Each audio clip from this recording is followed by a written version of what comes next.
हमारा जो transport sector है, जो हमारा मोटर व्हीकल एक्ट है, बहुत पुराना है, इसमें अमेंडमेंट नहीं हो रहे हैं जिस तरीके से हमारे को चाहिए। तो जब तक ड्राइवर्स के लिए गवर्नमेंट पॉलिसीज नहीं बनाएगी, जो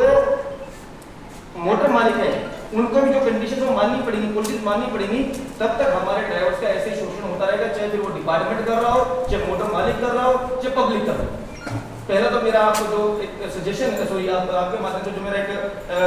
सरकार को है कि हमारे ड्राइवर्स को कोई ऐसा एक प्लेटफॉर्म दिया जाए, कोई ऐसी एजुकेशन दी जाए, कुछ ऐसे कानून बनाए, कुछ ये जो करप्शन जो रोड पे हो रहा है उसको बंद किया जाए, ताकि दूसरे लोग इस फील्ड में आने को तैयार हो, तो ही हमारे ड्राइवर्स को रिस्पेक्ट मिल पाए। दूसरा भी जैसे हिट एंड रन की आपने बात की सर, हिट एंड रन एक ऐसा कानून था जिसका पुरजोर विरोध किया गया। मैं एक्चुअली जो हम सब साथ में है, बट मैं यूनाइटेड ट्रांसपोर्ट एंड सार्थिक एसोसिएशन का नेशनल स्पोक्समैन हूँ, ठीक है। तो उस समय सभी संगठनों ने मिलकर इसका विरोध किया, गडकरी साहब से मिले, गृह मंत्री जी को आवेदन दिए, सब किया हमने। बाद में हमारे ड्राइवर्स ने मिलकर स्ट्राइक की, और आपको जान के आश्चर्य होगा, शायद आपको मालूम भी होगा कि एक दिन की स्ट्राइक में सिर्फ 1 डे ओनली एस्मा तक लागू करने की बात कर दी गई थी, क्योंकि पूरे देश की जो बैकबोन है वो ट्रांसपोर्ट डिपार्टमेंट है। लेकिन उसमें फिर गलती क्या हुई, अब गलती कही है या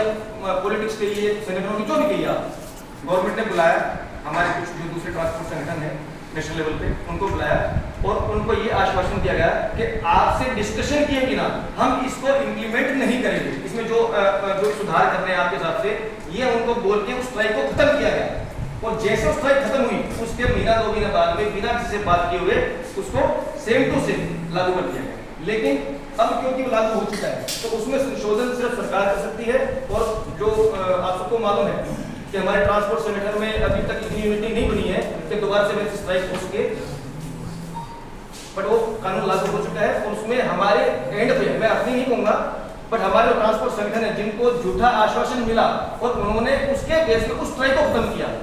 उस कारण ये बनवा। मेरा एक सवाल है, मेरा सवाल ऐसी है कि सिक्किम में का